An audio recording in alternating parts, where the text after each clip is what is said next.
नमस्कार, नमस्कार, नमस्कार। मेरे प्यारे साथियों, आपके लिए लेकर आया हूँ मैं क्लास 12th सब्जेक्ट गणित का ब्लूप्रिंट, जो एग्ज़ाम की दृष्टि से बहुत ही महत्वपूर्ण होने वाला है। तो मैं बता दूँ आपको जो क्लास 12th के गणित के जो विद्यार्थी हैं जिन्होंने मैथमेटिक्स जो लिया है, मैथ्स जो लिया है, उनको बता दूँ मैं कि ब्लूप्रिंट के बेस पर पूरा जो क्वेश्चन पेपर होता है, जो पेपर होता है फाइनल एग्ज़ाम्स का, वो ब्लूप्रिंट के आधार पर ही आता है।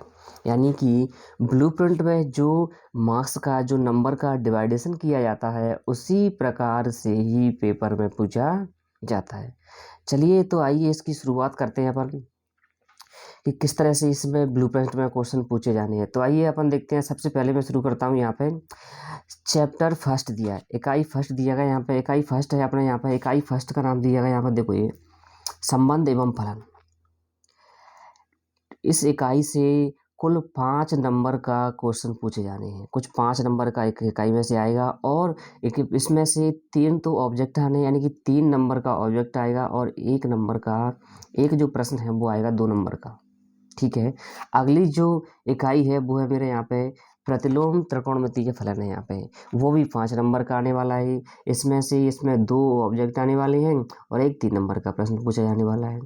इसके बाद बता दूं मैं यहाँ पे तीसरा जो दिया है मेरा आव्यूह दिया है। आव्यूह टोटल 6 नंबर का आएगा। इसमें से एक ऑब्जेक्ट पूछा जाएगा और एक प्रश्न जो है 2 नंबर का आएगा और एक प्रश्न जो है 3 नंबर का इसमें से पूछा जाएगा। अगला जो चैप्टर है 4 जो वो दिया है सारणिक का, ये भी 6 नंबर का आ रहा है। तो ये 2 नंबर का इसमें से ओटी पूछा जाएगा और एक 4 नंबर का एक क्वेश्चन पूछा जाएगा। अगला जो अपना है वो है यहाँ पे सातत्य सातत्य अवकलनीयता है। अब अगला अपना क्या है यहाँ पे सातत्य अवकलनीयता है, जो 8 नंबर का पूछा जाएगा यहाँ पे। इसमें 2 नंबर की ऑब्जेक्ट टाइप का पूछा जाएगा और एक प्रश्न जो है वो 2 नंबर का आएगा और एक प्रश्न जो है 4 नंबर का पूछा जाएगा। इसके बाद मैं बात करता हूँ अगले चैप्टर की, तो वो है अवकलज के अनुप्रयोग। अवकलज के अनुप्रयोग वो टोटल 6 नंबर का पूछा जा रहा है। इसमें से एक तो है ऑब्जेक्ट टाइप का क्वेश्चन आएगा, एक 2 नंबर का आएगा और एक 3 नंबर का पूछा जाएगा इसमें से। ठीक है। इसके बाद मैं अगला चैप्टर की बात करता हूँ समाकलन की, यानी इंटीग्रेशन की। बहुत ही महत्वपूर्ण चैप्टर है ये समाकलन।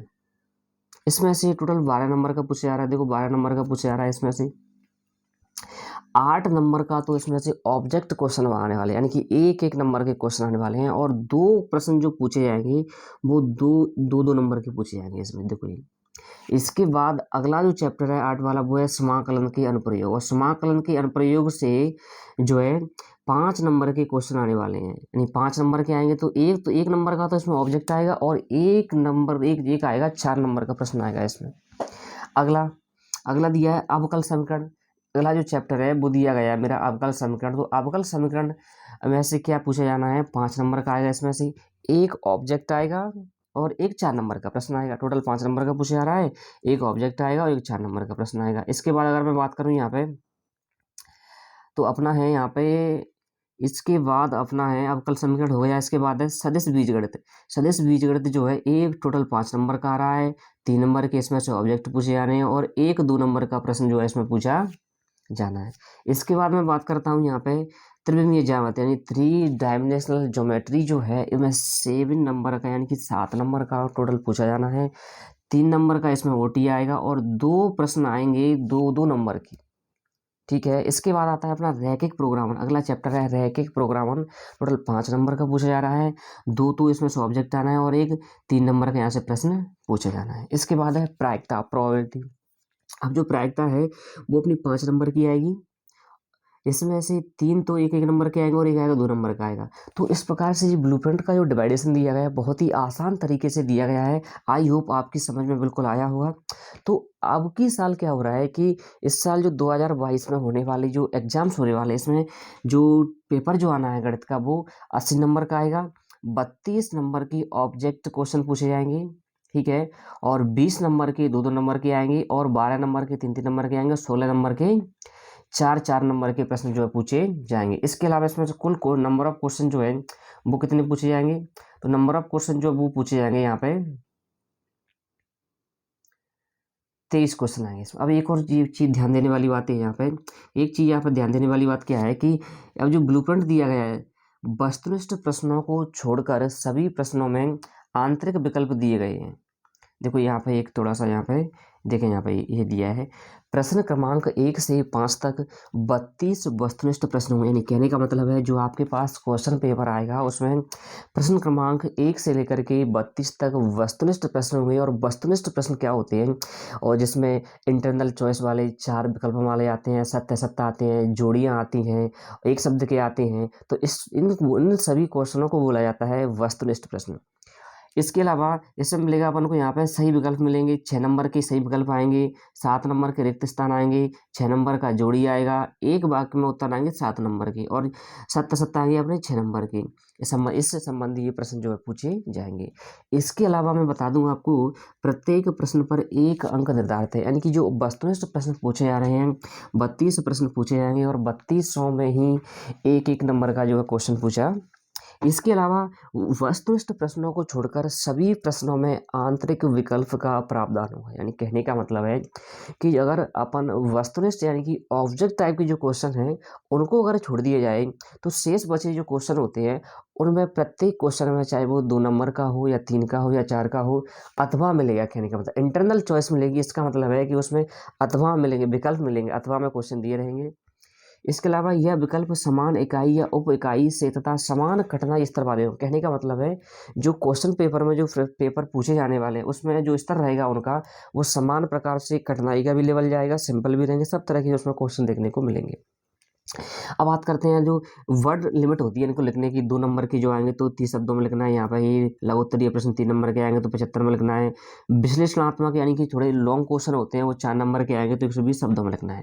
इसके अलावा 40% यानी कि 40% वस्तुनिष्ठ प्रश्न और 40% पाठ्य पुस्तक पर आधारित प्रश्न और 20% विश्लेषणात्मक प्रश्न जो है पूछे जाएंगे। यानी कि 40% जो 40% है वो ऑब्जेक्ट टाइप आएगा और 40% पाठ्य वस्तु पर से यानी कि अपने जो चैप्टर से उनसे आएगा, और 20 नंबर का जो आएगा वो 20% का जो आएगा वो आएगा अपने यहाँ पे विश्लेषणात्मक प्रश्न होंगे।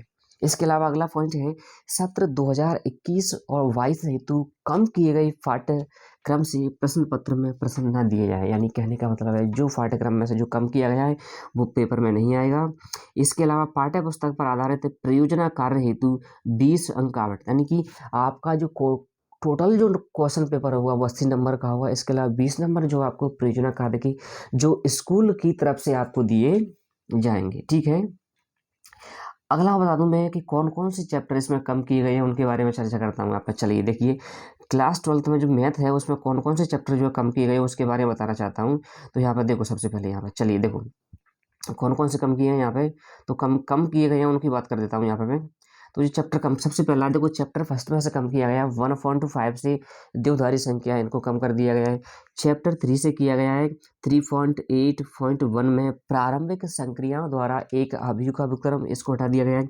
इसके अलावा चैप्टर 4 से 4.7 सारणिक और अवयवों के अनुपूरक को हटा दिया गया है। इसके प्रकार चैप्टर 5 में से 5.8 मध्यमान प्रमेय को हटा दिया गया है। चैप्टर 6 से 6.3 वर्धमान और आसमान फलन, इसको हटा दिया गया है। 6.5 यानी कि सन्निकट को हटा दिया गया है। चैप्टर 7 से 7.7.1 योगफल की सीमा के रूप में निश्चित समाकलन, इसको हटा दिया गया है। चैप्टर 8 से 8.3 दो वक्रों के मध्यवर्ती क्षेत्र का क्षेत्रफल भी हटा दिया गया है।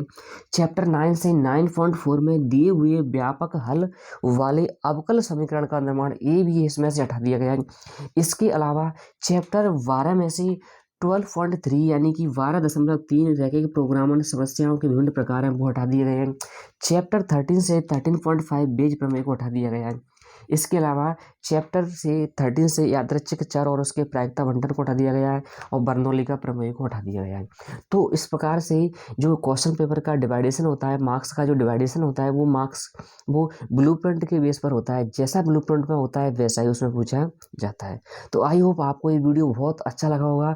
इस वीडियो को ज़्यादा से ज़्यादा अपने फ्रेंड सर्कल में शेयर करें जिससे इस नॉलेज का वो अधिक से अधिक लाभ उठा सकें, और इसको आप लाइक ज़रूर करें। Okay, thank you, bye bye.